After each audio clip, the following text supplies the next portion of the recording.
Assalamualaikum warahmatullahi wabarakatuh. Waalaikumsalam warahmatullahi wabarakatuh. Warahmatullahi wabarakatuh. Waalaikumsalam.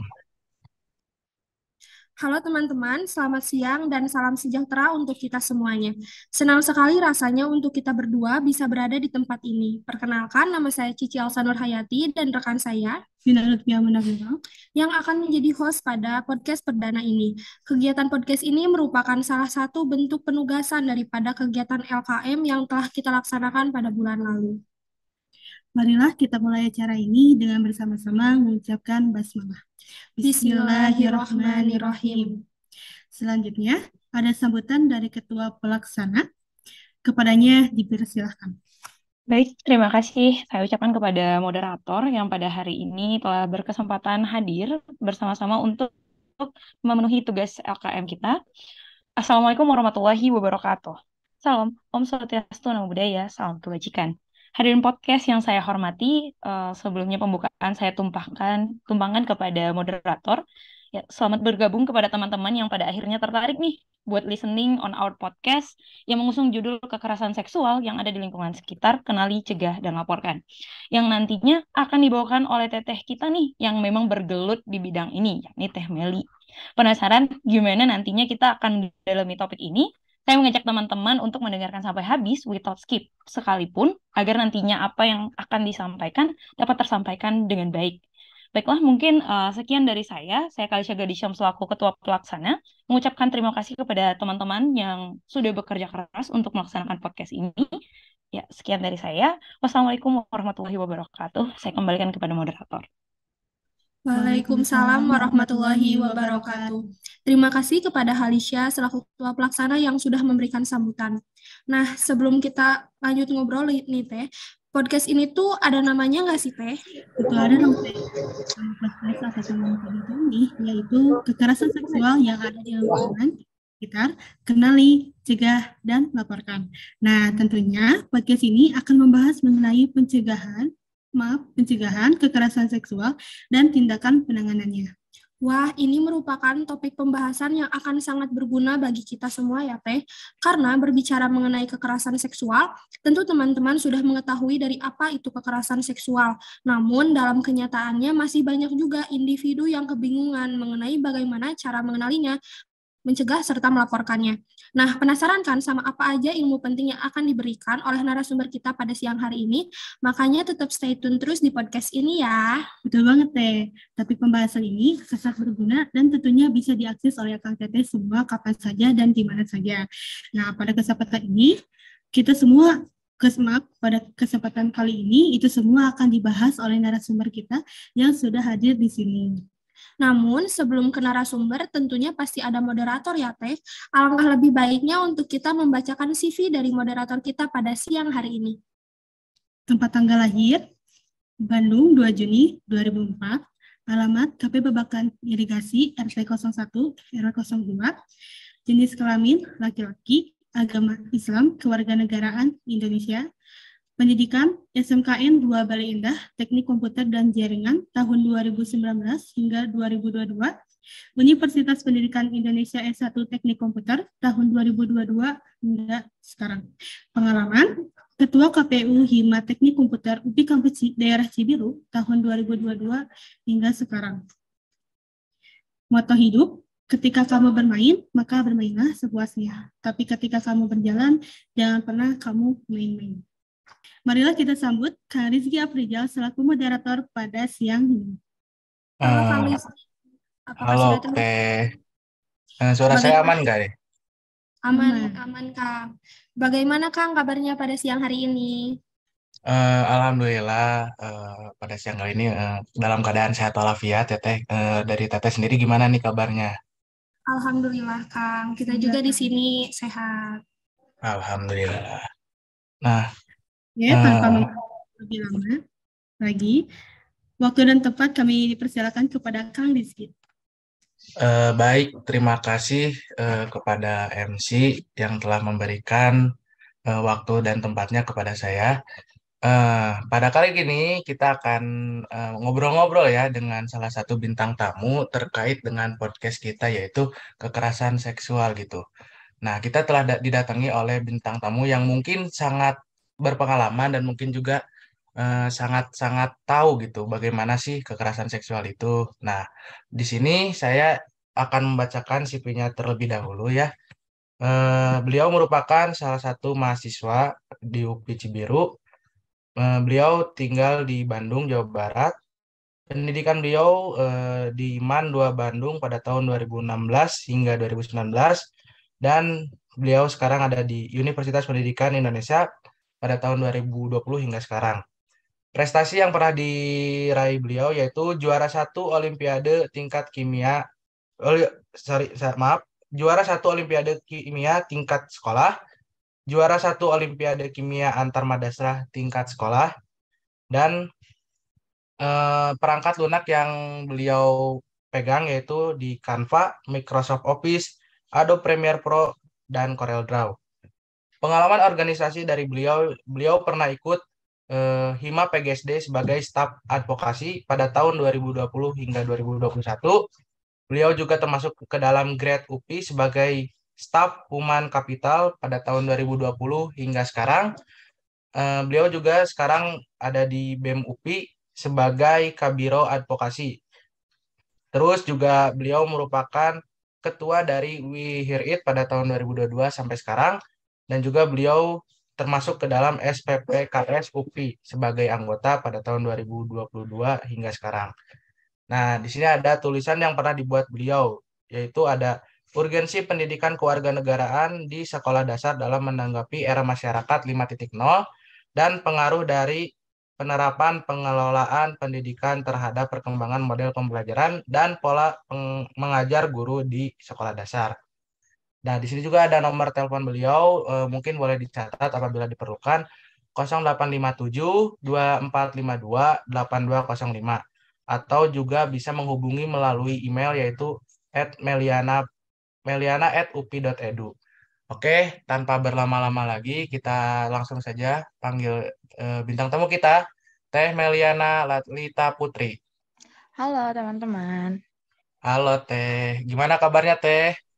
Alhamdulillah aku baik. Sebelumnya aku mohon maaf dulu ya nggak bisa on cam soalnya lagi tidak dalam keadaan yang kondusif. Oke, nggak apa-apa Teh gitu ya. Nah, jadi pada kesempatan kali ini tuh kita akan ngobrol-ngobrol gitu Teh terkait tentang kekerasan seksual gitu ya Teh. Nah, mungkin kan Teteh sendiri tuh sangat apa ya, mungkin bisa dibilang Teteh tuh udah lama gitu di bergelut di bidang seperti ini gitu Teh. Mungkin sudah banyak-banyak menemukan seperti apa sih kasus-kasus yang mungkin biasa terjadi di mahasiswa. Tapi sebelum kita masuk ke dalam pembahasan gitu, mungkin masih banyak nih yang kurang tahu terkait tentang kekerasan seksual gitu, Teh. Nah, kekerasan seksual itu menurut Teteh apa sih, Teh, gitu? Oke, menurut aku ya, kayaknya aku kasih pengertian dulu menurut Permendikbud kali ya. Menurut Permendikbud seperti yang bisa dilihat di Pocketbook yang mungkin aku sudah berikan juga ke teman-teman sebagai pemandu acara dan patokan jawaban aku.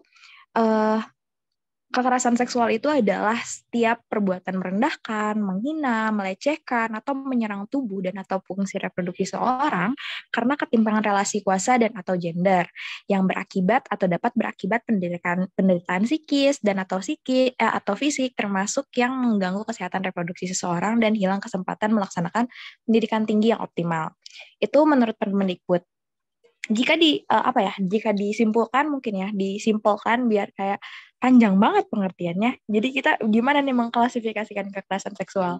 Kekerasan seksual itu adalah setiap aktivitas seksual yang dilakukan tanpa adanya konsen atau persetujuan dari orang lain gitu. Jadi ada pihak pertama dan pihak kedua pihak pertama ini melakukan kekerasan seksual atau melakukan aktivitas seksual, tapi pihak kedua ini tidak menyetujui adanya aktivitas seksual tersebut, gitu. Sehingga akhirnya terjadilah kekerasan seksual gitu. Jadi patokannya ada kekerasan seksual tuh karena adanya persetujuan atau tidak, itu yang menjadi patokan utama. Itu kekerasan seksual atau bukan sih sebenarnya gitu. Dan biasanya penyebabnya apa sih? Nah, penyebab dari kekerasan seksual itu biasanya karena relasi kuasa. Yang pertama, karena orang-orang merasa aku pantas melakukan hal tersebut karena aku posisinya lebih tinggi dari kamu. Semacam mungkin yang kalian dengar tuh biasanya senioritas dan lain-lainnya itu juga berpengaruh karena itu juga relasi kuasa gitu. Dimana orang yang lebih senior itu bisa merasa lebih hebat, lebih lebih tua mungkinnya dari yang junior gitu. Dan juga kayak orang-orang yang memiliki posisi lebih tinggi, posisi yang lebih dipandang dari orang lain tuh merasa bahwa aku bisa melakukan apapun dengan posisi aku saat ini. Nah, itu kekerasan seksual menurut pendapat aku. Oke, nah seperti itu ya teman-teman terkait pendapat Teteh dengan apa sih kekerasan seksual. Nah, kan biasanya tuh kekerasan seksual ini tuh ada mitos-mitosnya kayak gitu, rumor-rumor kalau kekerasan seksual tuh terjadi karena ini, karena ibaratkan eh, kekerasan seksual tuh terjadi karena korbannya sendiri. Nah, itu tuh gimana Teh menurut Teteh gitu Teh? Nah, itu tuh adalah hal yang harus banget dirubah. Makanya mungkin kekerasan seksual jadi isu utama karena yang biasanya dilakukan orang-orang saat mengetahui kekerasan seksual itu adalah melihat korban berperspektif pelaku. Jadi orang-orang tuh pasti melihat korban tuh seperti apa sih? Apakah dia pantas mendapatkan pelecehan seksual dan lain-lain? Itu adalah salah ya teman-teman. Karena dari beberapa mitos yang ada, orang-orang tuh menganggap seseorang itu ada yang pantas, ada yang tidak untuk mendapatkan pelecehan seksual. Di mana harusnya setiap orang itu tidak pantas untuk mendapatkan kekerasan seksual apapun dan bagaimanapun dia gitu.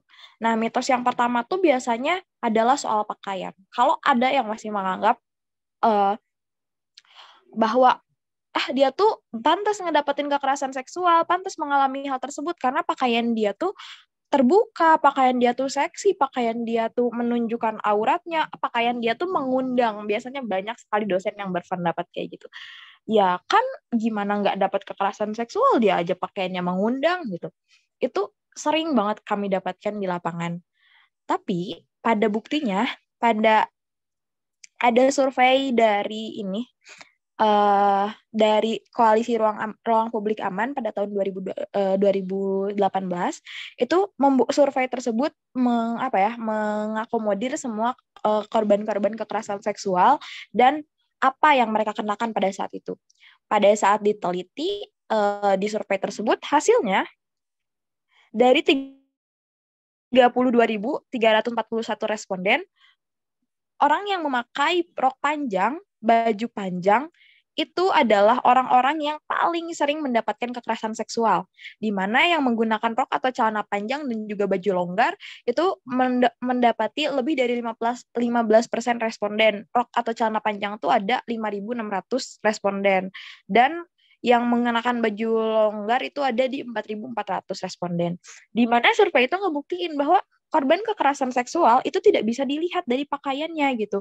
Bahkan orang-orang yang memakai pakaian lebih minim, ketat dan juga seksi, mungkin dia mendapatkan pelecehan seksual lebih sedikit gitu dibandingkan orang-orang yang menggunakan pakaian panjang.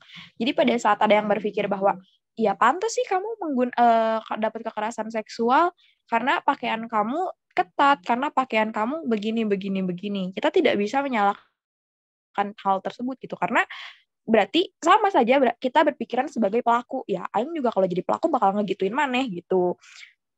Itu adalah hal yang salah karena itu yang sering aku dapatkan dan pada kasus kemarin yang sedang aku tangani pun korban di down atau misalnya korban ditekan oleh lingkungannya dengan berpikiran seperti itu, iya aku yang salah gitu. Sehingga menyebabkan korban tuh makin tertekan gitu dengan adanya mitos tersebut. Terus banyak juga mitos yang orang terhormat itu tidak mungkin jadi pelaku. Ini juga jadi salah satu yang salah menurut saya karena dalam beberapa kasus yang memang kami tangani di UPI sendiri ya, kemarin kasus yang DO di UPI Pusat itu tahun 2000 berapa gitu, bukan saya yang nanganin ya, itu cutting saya yang nanganin. Itu korbannya sampai 70 orang, teman-teman. 70 orang loh. dalam keadaan dia tuh adalah seorang pembesar, seorang aktivis di UPI pusat gitu, di UPI Bumi Siliwangi. Dia adalah seorang aktivis besar, dosen-dosen juga percaya sama dia karena dia terlihat seperti alim, dia terlihat berwibawa dan lain-lain. Jadi pada saat ada korban yang melapor, gak mungkin deh kayaknya, soalnya kan dia seperti ini, soalnya dia kan seperti ini. Nah, itu juga boleh dihilangkan dari pemikiran kalian bahwa orang-orang yang mempunyai kekuasaan, mempunyai relasi kuasa, dan orang yang memiliki kehormatan atau misalnya terlihat diam-diam saja atau alim, bukan berarti mereka tidak mungkin melakukan kekerasan seksual gitu. Jadi, jangan sampai nge-framing korban pada saat ada korban yang melapor, gak mungkin maneh meren yang ngegodain, itu sering banget yang terjadi. Kayak gak mungkin tahu dia sama kamu, soalnya kan dia kayak gini gitu. Jadi jangan pernah menyalahkan korban dalam hal apapun gitu. Selanjutnya mitos yang ketiga itu ada, biasanya dalam hubungan suka sama suka tidak mungkin ada kekerasan seksual. Ini juga salah, di mana orang-orang malas mendampingi korban, malas mengusut kasus pada saat korbannya itu sama pelaku pacaran gitu. Apakah dalam hal tersebut pelaku tidak bisa melakukan kekerasan seksual terhadap korban? Tentu. Karena ada yang namanya tadi pembatas antara kekerasan seksual dan bukan, itu adalah persetujuan. Kita nggak tahu nih pada saat korban dan pelaku berpacaran, apakah semua yang dilakukan pelaku itu ada sesuai konsennya pelaku atau tidak. Makanya persetujuan itu harus jelas, harus ada kriterianya dan bagaimana cara kamu meminta persetujuannya. Itu biasanya ditanyakan pada saat pendalaman kasus gitu. Pada saat pendalaman kasus, jika pelaku mengaku bahwa ya aku udah melakukan persetujuan gitu, itu biasanya kami tanyakan bagaimana cara kamu minta persetujuan, apakah persetujuan kamu memenuhi kriteria persetujuan yang memang ada dan lain-lain gitu. Selanjutnya juga ada yang paling nyebelin menurut aku ya, selain yang masalah baju, yang paling nyebelin tuh kekerasan seksual yang berulang itu pasti atas dasar suka sama suka. Itu adalah mitos yang aneh ya menurut aku, kayak absurd. Mungkin pemikiran orang-orang, ya kalau misalnya emang kejadiannya 2 atau 3 kali kekerasan seksualnya, berarti maneh yang ngegodain, berarti kamu yang menggoda, berarti kamu yang kamu yang me-reach duluan dan kamu yang memberikan, kamu konsen kok pasti kalau misalnya itu terjadi 2-3 kali. Nah, dalam hubungan suka sama suka, dalam hubungan ada keterikatan manipulasi. Aku yakin teman-teman di sini pasti udah cerdas gitu ya masalah toxic relationship dan lain-lain. Ada satu hal di toxic relationship yang dinamakan circle of abuse. Di mana si circle of abuse ini adalah satu lingkaran setan yang memang menjerumuskan korban ke dalam kekerasan seksual yang berulang, di mana ada fase tension building, ada fase kayak ketegangan, misalnya dimulai dari kecemburuan dan lain-lain, itu tegang gitu hubungannya. Terus ada fase ledakan, di mana di sana pelaku meledakkan semua emosinya kepada korban dengan cara melakukan kekerasan seksual, dengan cara kamu harus jadi punya aku pengen kamu jadi punya aku, jadi aku akan perkosa kamu, itu pernah terjadi ya. Aku akan perkosa kamu agar kamu jadi punya aku. Aku akan memaksakan kamu agar hamil, agar kamu bisa terus sama aku. Gitu. Itu sering banget terjadi pada korban. Terus pada akhirnya ada fase yang namanya honeymoon. Di mana setelah kekerasan seksual tersebut terjadi, pelaku memberikan love bombing kepada korban. Kayak, aku tuh sayang kamu, aku tuh melakukan ini karena aku sayang kamu, dan lain-lain gitu. Hingga akhirnya korban terbujuk lagi. Dan itu terus terjadi sampai akhirnya banyak kejadian yang dalam kasus seperti ini korban hamil. Pada saat korban hamil, apakah pelaku melakukan sesuai janjinya, mau menikahi dan lain-lain? Oh tidak, jelas. Pelaku memaksa menggugurkan. Itu kekerasan seksual lagi. Itu. Dan ada yang ada yang benar-benar dinikahin pada saat hamil, tapi apakah itu membuat korban tenang? Tidak, teman-teman. Pernyataan bahwa pelaku pemerkosaan harus dinikahkan dengan korban pemerkosaannya adalah hal yang paling salah menurut aku. Karena korban telah menderita dengan adanya pemerkosaan tersebut, terus malah dinikahin dengan pelakunya, apa yang akan terjadi ke depannya? Kekerasan dalam rumah tangga, KDRT, pembunuhan, dan lain-lain. Itu terjadi karena awalnya hal-hal seperti itu gitu. Pernikahan paksa. Itu. kalau mengenai mitos-mitos menurut aku.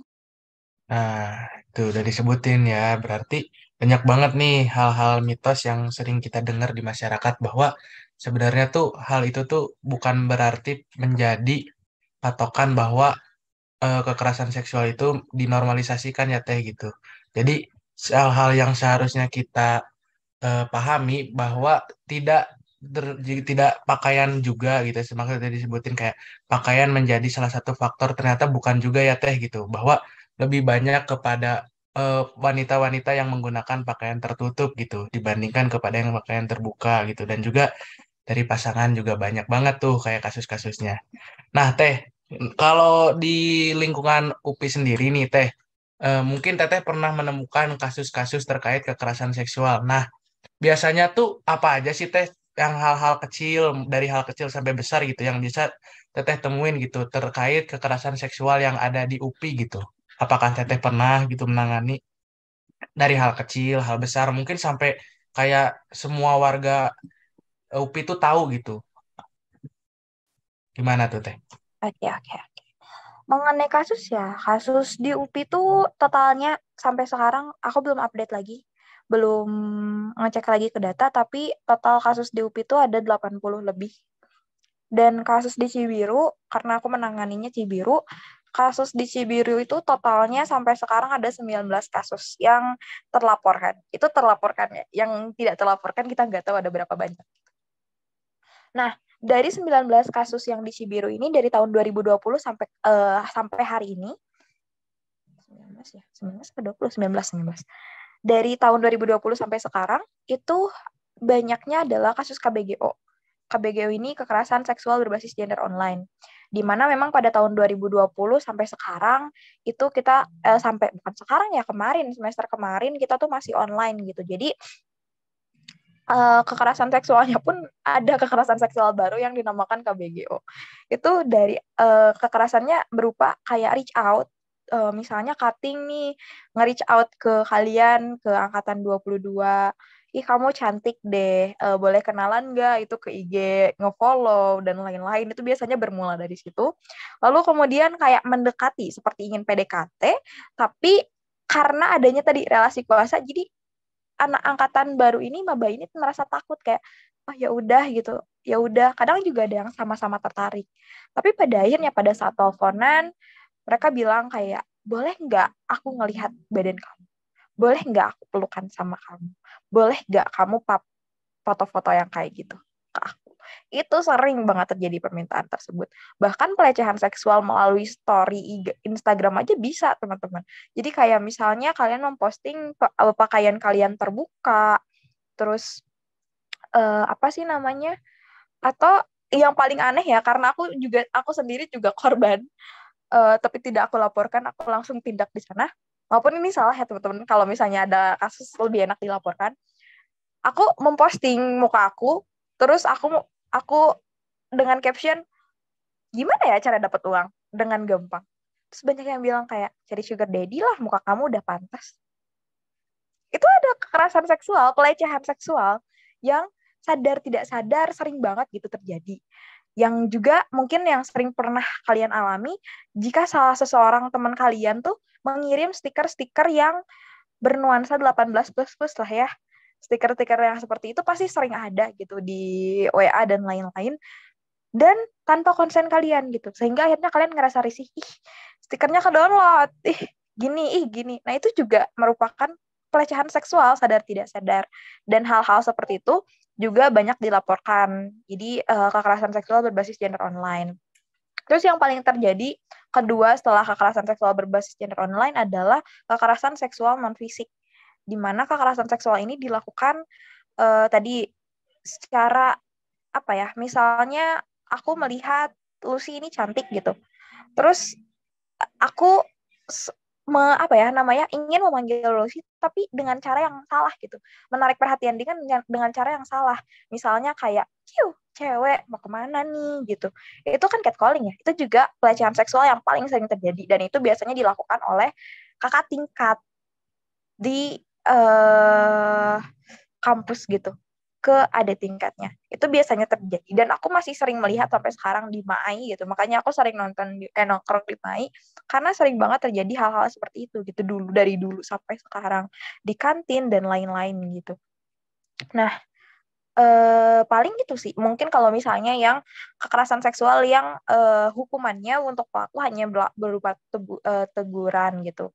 Tapi kalau misalnya untuk yang berat, yang pernah terjadi di UPI itu ya satu-satunya kasus DO. Karena UPI itu paling males banget buat nge-DO orang karena bakal jatuh ke akreditasi. Jadi teman-teman kalau misalnya bermasalah sama dosen, bermasalah sama ini, jangan takut teman-teman nggak akan di-DO. Paling diserahin surat pengunduran diri. Ini tolong dihapusin aja ya kalau mau di-post. UPI itu kayak gitu ya, paling malas buat nge-DO. Tapi kasus ini sampai dengan DO gitu. Kenapa? Karena korbannya pun 70 orang dan korbannya pemerkosaan gitu. Ada yang pemerkosaan, ada pelecehan seksual fisik, ada yang lain-lain, bahkan sampai korbannya hamil gitu, teman-teman. Ini jelas jadi kasus yang sangat parah gitu. Pada saat seseorang sudah melakukan pemerkosaan yang masuk penetrasi ya. Penetrasi itu udah bukan kekerasan seksual lagi menurut aku. Pemerkosaan itu adalah klausa khusus dari kekerasan seksual gitu, udah berbeda menurut aku mah. Tapi ya itu mah juga masih dimasukkan ke dalam kekerasan seksual gitu. Kalau kasus-kasus yang ada di Oke, Teh. Nah, itu tuh mungkin yang kasus-kasus yang mungkin biasa kita temukan gitu di kalangan mahasiswa apa aja sih kayak gitu mungkin terlihat sepele gitu ya gitu kayak dibilang ini mah cuman bercanda doang tapi ternyata itu tuh termasuk dalam kekerasan seksual gitu Teh. Nah Teh, gimana gitu kalau kita berada di posisi saat hak akan dilakukan dan mendapatkan pelecehan seksual atau kekerasan seksual. Nah, kita tuh sebagai korban yang ibaratkannya mau dilakukan seperti itu tuh harus gimana sih, Teh? Gimana sih caranya gitu? Karena kan mungkin ada beberapa orang kayak yang tiba-tiba kayak gitu kan kayak yang kaget atau gimana, ya diem aja. Nah, itu gimana sih caranya gitu kita sebagai mahasiswa untuk menghindari hal tersebut gitu? Oke. Iya, itu banyak banget terjadi pada saat korban itu kalau misalnya mendapatkan kekerasan seksual atau pelecehan seksual, korban tuh merasa nge-freeze, body freeze, terus juga korban tidak tahu apa yang harus dilakukan sampai akhirnya korban apa sih namanya diam saja, yang pelaku menganggap kediaman korban itu bahwa korban konsen gitu. Nah, apa sih yang harus dilakukan saat terjebak dalam kondisi yang mengarah pada kekerasan seksual? Itu ada teknik 5D. Itu teknik di mana kalian sebagai korban atau kalian sebagai orang yang melihat terjadinya kekerasan seksual. Yang pertama itu bentar ya aku lupa. Teknik 5D ini yang pertama ini tuh dilawan. Di mana kita sebagai korban itu harus bisa mengkonfrontasi pelaku. Ini enggak maksudnya untuk pengetahuan aja. Pada saat kejadiannya nggak semua orang kok bisa melakukan hal tersebut, tapi ini sebagai jaga-jaga gitu, sebagai pembekalan gitu buat kalian apa yang harus dilakukan. Yang pertama itu dialihkan, di mana pengalihan ini tuh bisa jadi mengkonfrontasi, terus teriak dan lari, atau kalian melawan pelaku secara langsung.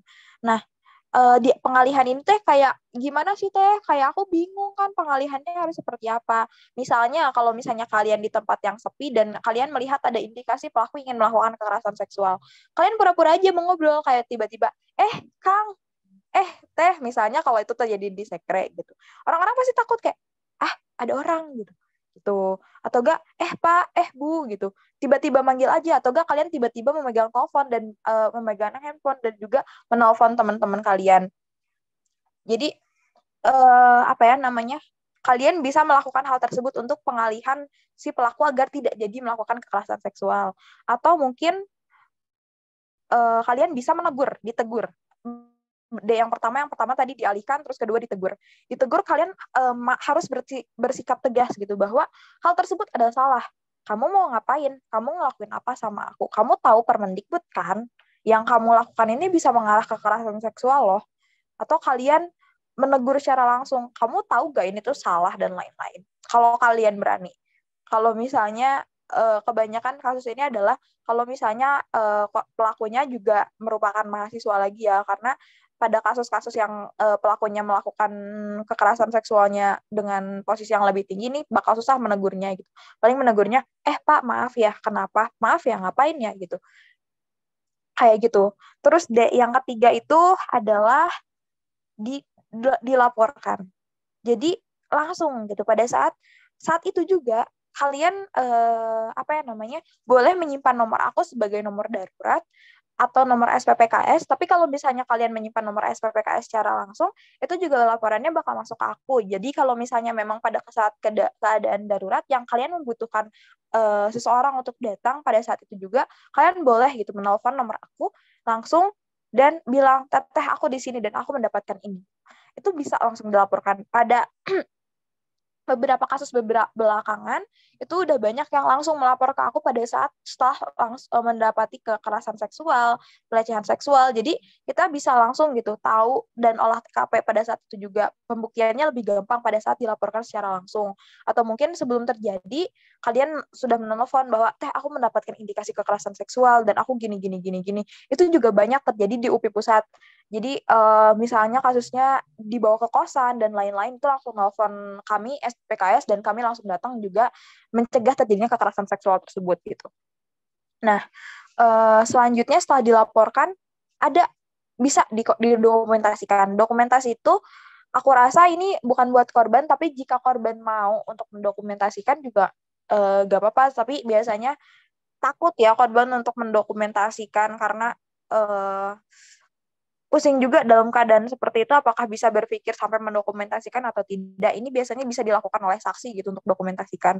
Atau misalnya orang yang melihat, pada saat kita melihat ada terjadinya kekerasan seksual, kita gak berani negur atau gak berani melaporkan, kita langsung foto aja gitu, dokumentasikan aja kejadian tersebut. Dan dokumentasi ini bukan untuk di-up ke Twitter, bukan untuk di-up, diviralkan, dan lain-lain, tapi untuk diberikan kepada korban. Aku tadi mendokumentasikan kamu mendapatkan ini. Kamu mau melaporkan atau tidak? Ini sebagai pembuktian bahwa ini tuh bisa dilaporkan. Atau misalnya korban secara langsung mendokumentasikan pada saat pelaku akan melakukan kekerasan seksual kepada dia gitu. Agar pelaku pertama teralihkan, atau enggak yang kedua juga untuk penyimpanan kalian bukti gitu bahwa oh dia tuh kayak gini gitu. Selanjutnya ditenangkan. Ini berlaku untuk orang yang kena circle of abuse atau orang yang melihat secara langsung gitu kekerasan seksualnya seperti apa gitu. Jadi kita menenangkan korban, nggak apa-apa. Validasi perasaan korban, nggak apa-apa. Ini bukan salah kamu nggak salah di sini gitu. Itu yang biasanya perlu korban dengarkan, karena korban biasanya menyalahkan kayak aku kurang apa sih, aku salah apa sih, aku kenapa sih gitu. Jadi tenangkan aja, nggak apa-apa. Kamu perasaannya valid, kamu nggak salah di sini, yang salah dia, yang brengsek dia gitu. Jadi jangan pernah menyalahkan korban dalam hal apapun. Gitu. Kalau misalnya kita mendapati kekerasan seksual terjadi. Seperti itu ya. Jadi teman-teman, apabila kita mendapatkan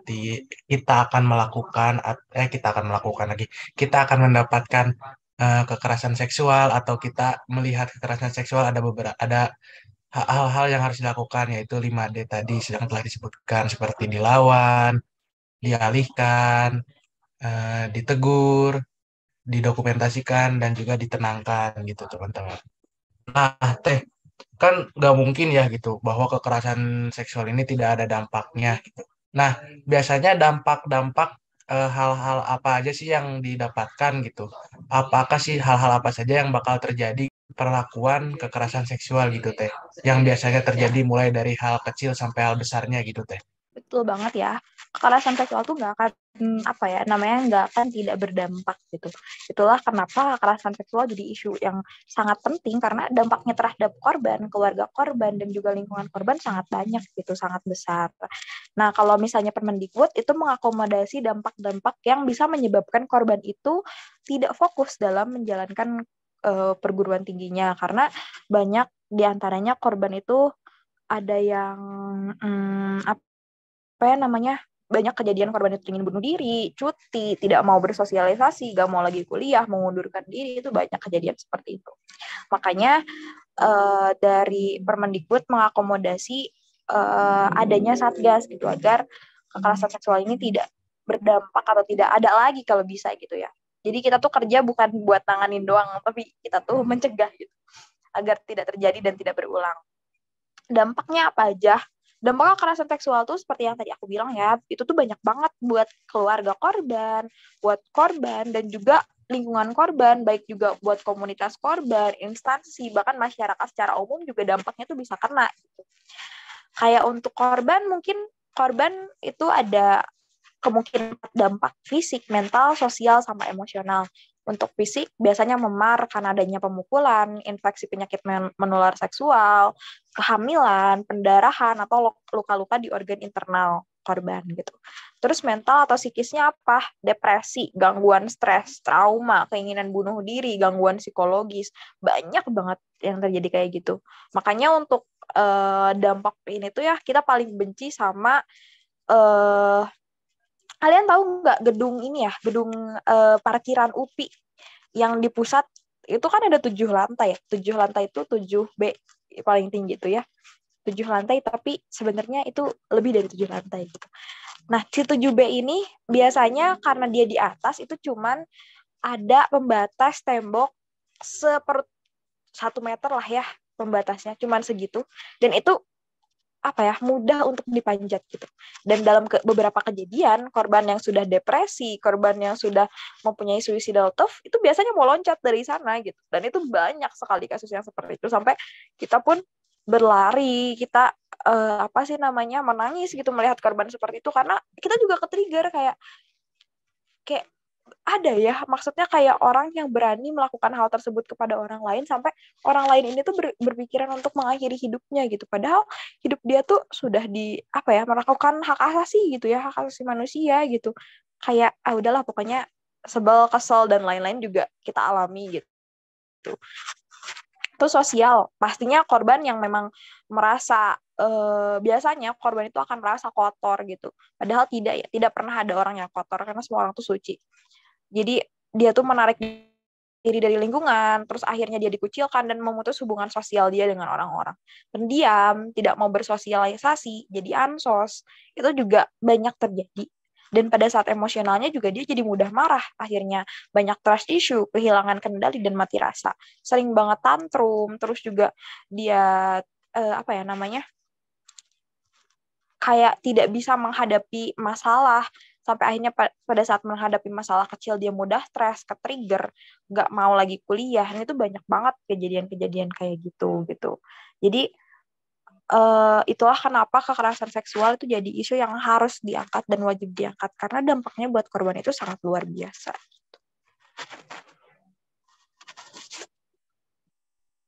Nah, itu tuh dampak-dampaknya sangat-sangat berpengaruh banget ya gitu dalam keadaan apapun, baik dari fisik, psikis, dan juga keadaan sosialnya itu sangat berpengaruh gitu terkait kekerasan seksual.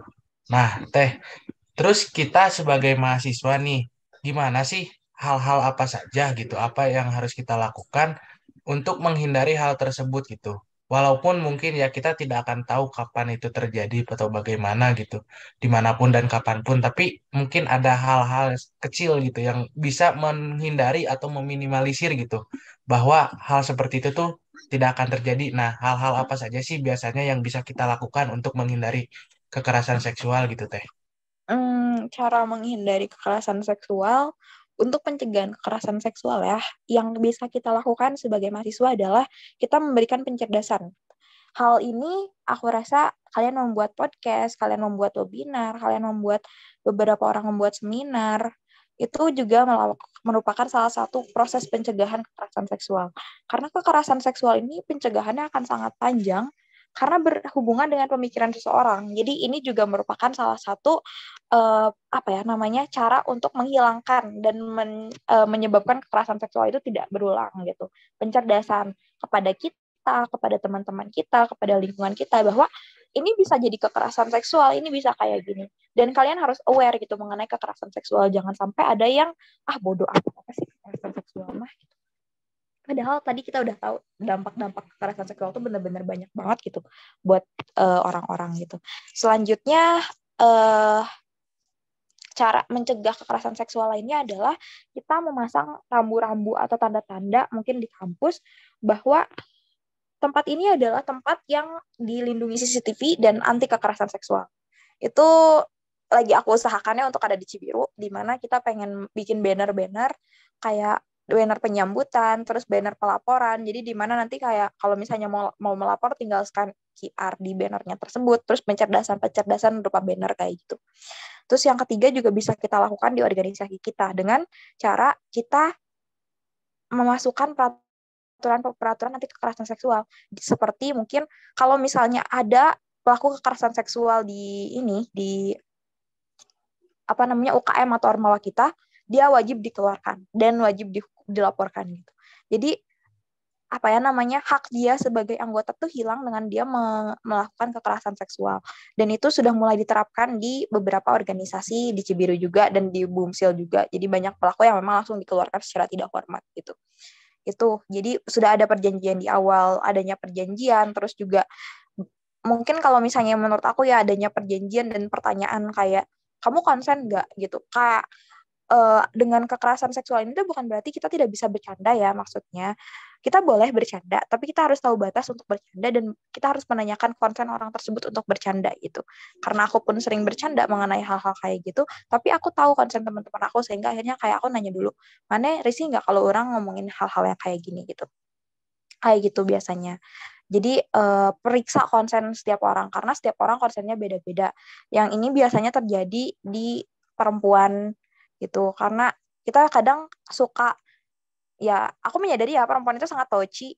Kita sangat sering banget menyentuh teman kita, memeluk teman kita, sahabat perempuan kita, terus kayak akhirnya nyolek-nyolek dan lain-lain. Gak semua orang tuh mau kayak gituin teman-teman. Jadi pada suatu saat kalian pengen gitu ya untuk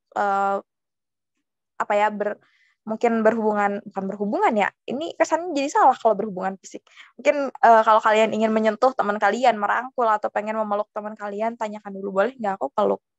Aku pengen peluk kamu, boleh nggak gitu? Kayak gitu. Terus yang bisa mungkin kita hindari dari hal paling kecil adalah dari mulai memposting foto juga. Memposting foto itu kadang ada orang yang tidak konsen fotonya diposting, didokumentasikan. Jadi mulai dari sekarang pada saat kalian ingin mendokumentasikan foto, ingin memposting foto, jangan memaksa, tapi tanyakan, aku boleh gak mempost foto kita yang ini? Jelas fotonya yang mana yang bakal dipost. Bukan, aku boleh gak ngepost foto kita, tapi kita gak dikasih tahu gitu fotonya yang mana. Gitu. Siapa tahu ada yang terbuka dan lain-lain gitu. Jadi coba tanyakan, aku posting ya, aku posting di SG ya, aku ini ya gitu. Itu coba ditanyakan. Itu juga merupakan pencegahan terkecil yang bisa kita lakukan gitu dari situ. Perubahan-perubahan sehingga akhirnya juga pada saat kita sudah terbiasa menanyakan konten seseorang, pemikiran kita bakal lebih terbuka. Oh, ternyata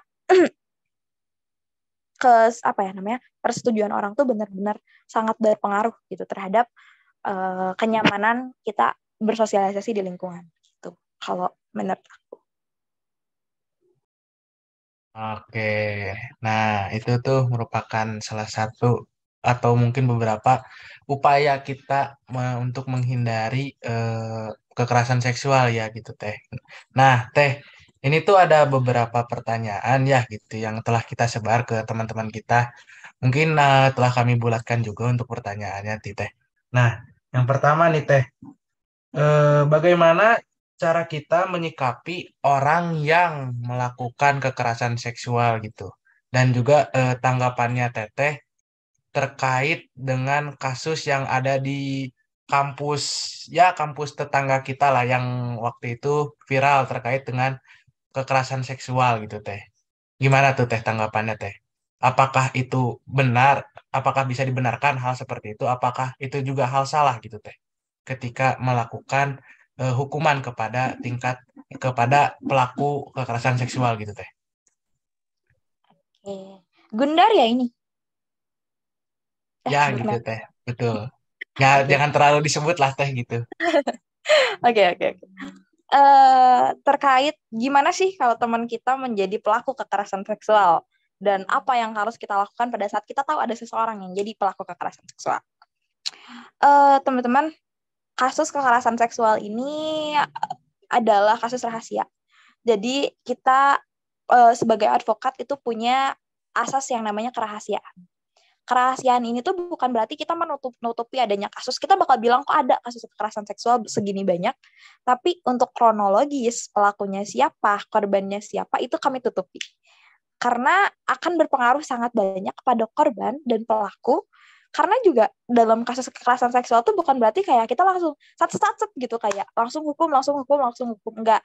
Kita juga perlu mengadakan pendalaman kasus untuk melihat bagaimana derajat kasus tersebut gitu.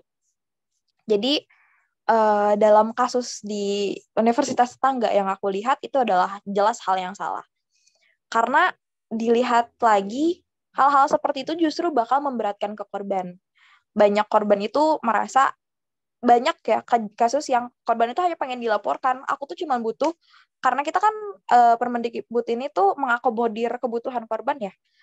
Tujuan utamanya adalah memenuhi kebutuhan korban, terus pemulihan terhadap korban, dan pemenuhan terbaik untuk korban gitu. Jadi kita tuh berorientasi pada apa yang korban rasakan dan pemulihan korban gitu. Sedangkan sudah jelas gitu, dalam beberapa kasus korban tuh tidak mau pelaku dilaporkan karena korban dan pelaku memiliki kedekatan. Jadi korban tuh merasa kayak bersalah kalau untuk melaporkan, bersalah kalau misalnya kayak gini, korban pasti merasa bersalah. Tidak ada korban yang melaporkan tidak pernah merasa bersalah. Korban pada akhirnya banyak yang menarik kasus, banyak yang udah aku nggak pengen ditindak lebih lanjut, aku nggak pengen ditindak lebih tinggi, aku cuma pengen dia tahu kalau dia tuh salah gitu. Korban tuh masih banyak yang berpikir seperti itu. Sehingga akhirnya jika aku bilang kasus yang itu tuh ditindak dengan patriarki, dengan pola patriarki dan pola masculinity, di mana orang-orang berpendapat bahwa lo salah dan lo pantas mendapatkan hal tersebut kembali. Istilahnya mata dibayar mata. Gitu. Itu adalah hal yang salah karena mereka melakukan hal tersebut, aku tidak tahu atas konsen korban atau bukan. Pertama kayak gitu. Karena korban pasti akan merasa tertekan pada saat pelakunya pada saat pelakunya diketahui, apakah orang-orang tidak akan bisa mendetek korbannya di mana, korbannya seperti apa, itu pasti di-highlight korbannya. Pada saat kronologinya pada saat pelakunya ketahuan, itu pasti orang-orang mencari tahu, oh, yang lagi bareng si ini jam segini siapa ya? Oh, si ini korbannya. Dilihatlah korbannya seperti apa. Ya pantas sih.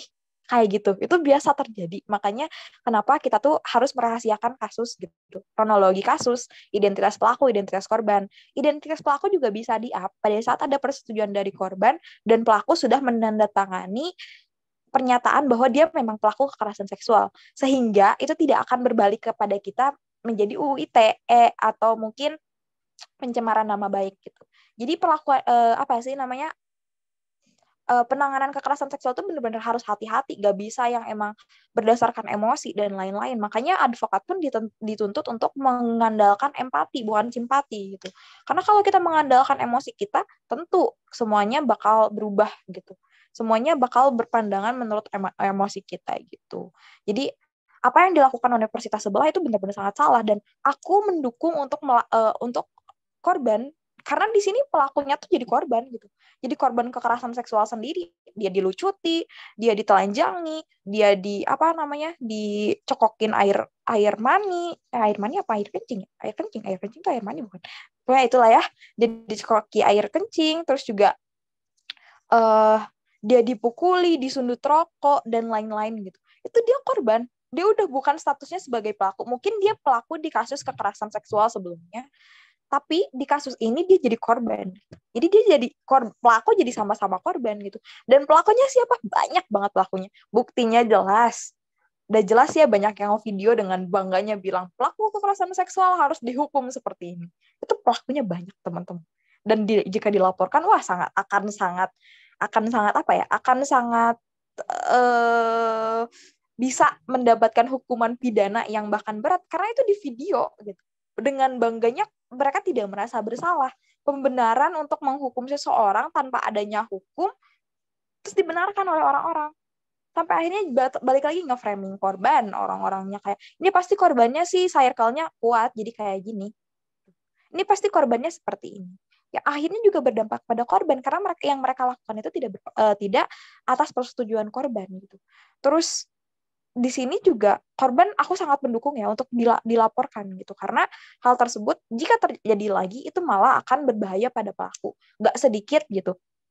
Pelaku tuh salah, pelaku kekerasan seksual salah, tapi manusia itu tempatnya salah gitu teman-teman. Memang ada hukuman agar jadi efek jerak, agar jadi istilahnya resiko atas apa yang telah dia lakukan. Tapi balik lagi, pelaku juga tetap manusia teman-teman. Jadi kita juga nggak boleh menghilangkan hak asasi manusianya begitu saja gitu. Kita juga harus mempertimbangkan gitu, apakah pelaku memang merasa bersalah atau tidak dan lain-lain, bukan dengan cara seperti ini gitu. Indonesia itu negara hukum menurut aku. Hukum mengenai kekerasan seksual juga bukannya tidak ada sama sekali. Sekarang udah sangat kuat hukum mengenai kekerasan seksual. Payung hukumnya tuh udah ada TPKS kalau misalnya pengen dimasukin ke penjara gitu untuk pidana, untuk di kampus pengen misalnya dianya di DO dan lain-lain udah ada Permendikbud gitu. Jadi nggak usah memakai hukum-hukum rimba yang jatuhnya kayak orang-orang tuh terlihat bodoh menurut aku, terlihat sok dan menjadi SJW. Ini benar-benar SJW karena seperti social justice warrior sekali gitu. Bertindak sesuai pemikiran mereka tanpa mereka tuh tahu. Bahkan aku sanksi mereka tuh pernah mengkaji mengenai Permendikbud atau TPKS sendiri gitu. Jadi kalau misalnya ada korban, ada pelaku, teman kita pelaku dan kita tahu dia pelaku, dia melakukan tersebut, kita jadi saksi, laporkan. Cukup di situ. Sisanya yang berhak, yang berwenang adalah SPPKS. Kenapa? Karena agar kita tidak mendapatkan ancaman balik dari pelaku atas pencemaran nama baik gitu dan lain-lain, dan juga agar semua proses dan penanganan itu sesuai prosedur gitu, sesuai dengan hukum yang berlaku, bukan dengan hukum rimba gitu. Jadi sangat salah ya teman-teman. Jangan sampai kayak gitu di UPI. Oke, nah itu tuh. Nah ini juga teh ada lagi nih teh. Nih teh mau nanya gitu. Berarti kita sebagai perempuan tidak boleh melakukan hal yang kita inginkan ya teh. Sebagai salah satu contohnya memposting foto yang mungkin eh, terlihat pakaian atau apa. Tapi kan kita mau posting tuh teh. Tapi kita takut terkena kekerasan seksual, berarti kita sekarang untuk saat ini tidak boleh bebas untuk melakukan apapun ya. Nah, itu tanggapannya gimana Teh terkait tentang kebebasan gitu kayak mau posting foto pakai baju seperti ini, mau posting pakai baju seperti itu, pose seperti ini, takut kena kekerasan seksual. Nah, itu gimana Teh tanggapan Teteh? Oke, itu jelas salah menurut aku. Jadi jangan berpikiran bahwa kita harus membatasi diri kita, kebebasan kita dan lain-lainnya. Karena ada satu slogan di mana slogan ini tuh yang biasanya digencarkan feminis atau di IWD gitu. Apa sih namanya teh? Apa ya? Aku lupa, aduh ya Allah slogannya. Pokoknya kalau nggak salah tuh, educate your son, bukan, jadi apa ya? Pokoknya bentar aku lupa. Slogannya tuh educate tuh apa ya? Aduh bentar ya, aku buka dulu. Aku lupa slogannya, teman-teman. Oh, ada yang slogan kayak protect your daughter, itu di garis merahin, disalahin. Jadi salah, tapi educate your son. Di mana kamu tuh bukan harus melindungi, karena perlindungan itu akan jadi sia-sia pada saat orang-orang masih berpikiran patriarki. Orang-orang masih berpikiran bahwa mereka punya kuasa terhadap tubuh orang lain gitu. Jadi kita harus mulai untuk mengedukasi teman-teman kita. Mengedukasi di sini kenapa di highlight-nya Sam laki-laki, karena biasanya apapun yang dilakukan laki-laki jika dengan pola pikir patriarki, orang-orang tuh akan mewajarkan, wajar sih laki-laki kayak gitu. Wajar sih di mana-mana kucing saat mendapatkan ikan asin ya pasti dimakan juga gitu. Kalian mau disamain sama kucing? Itu pertanyaan aku sih. Kalian mau disamakan sama kucing yang bahkan tidak memiliki akal gitu? Itu hal yang salah. Jadi jangan pernah membenarkan suatu tindakan hanya karena orang tersebut dirasa wajar untuk melakukan hal tersebut. Nggak ada yang wajar gitu. Nggak ada seseorang yang wajar jadi korban, nggak ada seseorang yang wajar jadi pelaku. Semuanya terjadi menurut aku karena pola sosial kita, karena pola patriarki yang masih mengakar di kehidupan kita. Jadi akhirnya kita malah membatasi hak-hak perempuan dan membebaskan laki-laki gitu. Nah, itu juga salah. Jadi menurut aku, kita bukan harus memprotek diri kita. Kita bebas mengeluarkan diri kita bebas mengeluarkan apa yang kamu pengen ekspresikan dari diri kamu. Karena jujur aku pun memakai pakaian terbuka itu juga sebagai propaganda bahwa aku memakai pakaian terbuka, aku menjadi korban pada saat aku memakai pakaian tertutup gitu. Pada saat aku memakai pakaian terbuka, aku tidak selalu menjadi korban gitu. Karena aku mengedukasi teman-teman di sekitar aku bahwa hal-hal tersebut adalah kekerasan seksual. Itu salah satu propaganda yang aku gencarkan gitu. Di mana toh aku memakai pakaian yang kayak misalnya minim, aku pakai crop top, aku pakai hot pants, juga teman-teman aku nggak melakukan pelecehan seksual terhadap aku karena mereka tahu gitu. Ya gila juga sih kalau mereka melakukan pelecehan seksual terhadap aku, ya aku bikin BAP langsung lah nih gitu ya. Jadi tapi aku juga kayak gitu, jadi kayak mereka sudah teredukasi gitu. Jadi teman-teman aku pada saat aku tidak sadar sekalipun aku memakai pakaian yang minim, mereka juga nggak akan berpikiran yang aneh-aneh gitu, karena mereka tahu itu salah buat berpikiran aneh terhadap dia gitu. Jadi bukannya kita membatasi diri kita, tapi kita harus mengedukasi lingkungan kita gitu, bahwa tahu nggak sih ini tuh salah, ini tuh salah, ini tuh salah. Walaupun sebenarnya hak kita sekarang udah dibatasi ya teman-teman sama KUHP gitu. Tapi kalau misalnya menurut kekerasan seksual ya, berbasis kekerasan seksual itu tidak gitu. Jangan sampai kalian membatasi hak kalian karena takut mendapatkan kekerasan seksual. Justru yang harus kalian lakukan adalah mengedukasi lingkungan kalian gitu. Nah, kalau KUHP itu beda pasal. Jadi kayaknya aku kena pasal kalau KUHP. Gitu. Oke, nah itu tuh pertanyaan-pertanyaan dari beberapa orang yang mungkin kita telah bulatkan ya Teh. Nah mungkin Teh untuk sesi podcast kali ini sudah beres ya Teh gitu. Mungkin izinkan saya juga untuk menarik kesimpulan dari apa yang telah kita bicarakan tadi ya Teh. Jadi kekerasan seksual itu merupakan perbuatan merendahkan, menghina atau melecehkan eh, seseorang gitu yang berkaitan dengan seksual gitu. Biasanya kegiatan kegiatan ini tuh terindikasi yang pertama tidak ada persetujuan dari salah satu pihak, atau yang kedua ada salah satu pihak yang merasa tidak aman, dan juga ada salah satu pihak dalam keadaan yang tidak menguntungkan atau terancam. Nah, jenis-jenis dari kekerasan seksual itu banyak ya jenisnya, dan mungkin sering banyak kita temui di kalangan masyarakat mahasiswa gitu ya. Salah satu contohnya yang bisa kita sebutkan yaitu seperti catcalling, kekerasan seksual berbasis online, dan masih banyak lagi. Nah, banyak sekali mitos-mitos juga yang mungkin sebenarnya itu tuh bukan faktor utama terjadinya kekerasan seksual gitu ya. Ada seperti eh, menggunakan pakaian yang terbuka, eh, ada juga mitos-mitos orang yang terhormat tidak mungkin jadi pelaku, terus juga tidak mungkin gitu dalam hubungan suka sama suka itu terjadi kekerasan seksual, dan juga mungkin kekerasan seksual yang berulang dilakukan atas karena suka atas suka. Nah, itu tuh merupakan mitos-mitos yang harus kita ubah di pola pikir masyarakat, bahwa hal tersebut tuh bukan berarti eh, mitos lagi gitu, tapi itu tuh hal yang tidak benar gitu ya, teman-teman gitu. Nah, dampak kekerasan seksual ini tuh sangat besar banget ya teman-teman gitu. Jadi mungkin kalau dari secara fisiknya ada mungkin terjadi memar, infeksi penyakit menular seksual, penyakit dalam dan lain-lain gitu secara fisik, dan secara mental dan psikis pun sangat berpengaruh gitu bagi mahasiswa ya gitu. Apalagi jadi kita sebagai mahasiswa apabila terkena itu jadi malas untuk kuliah, menjadi ingin keluar dari kampus, dan juga mungkin memiliki keinginan untuk bunuh diri ya teman-teman. Nah, gimana sih cara kita menyikapinya? Banyak banget gitu teman-teman. Yang pertama tadi sudah disebutkan ada 5D. Yang pertama kita harus melawan, dilawan, terus juga dialihkan, terus ditegur, terus didokumentasi, dan juga ditenangkan gitu apabila salah satu teman kita terkena kekerasan seksual. Nah, jadi walaupun eh, kekerasan seksual ini merupakan hal yang sangat ibaratkan terjadi pelajiman, tapi kekerasan seksual itu tidak boleh dilakukan teman-teman, dan seharusnya kita tidak membenarkan dan tidak mewajarkan bahwa hal itu tuh benar gitu ya teman-teman. Dan juga apabila kita takut untuk melaporkan, kita harus berani gitu teman-teman. Jangan sampai kita diam gitu. Dan jangan pernah kita takut untuk melaporkan kekerasan seksual. Nah, mungkin itu kesimpulan yang dapat saya sampaikan.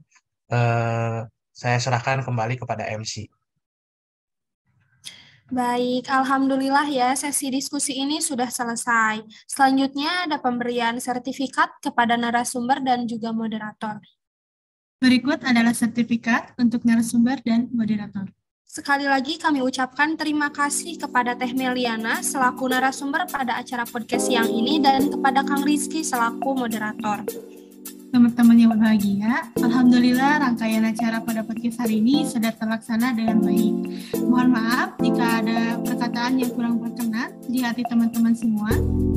Akhir kata kami berdua pamit, saya Cici Elsa Nurhayati dan rekan saya Vina Lutfia Munabiro. Terima kasih atas perhatiannya. Wassalamualaikum warahmatullahi wabarakatuh.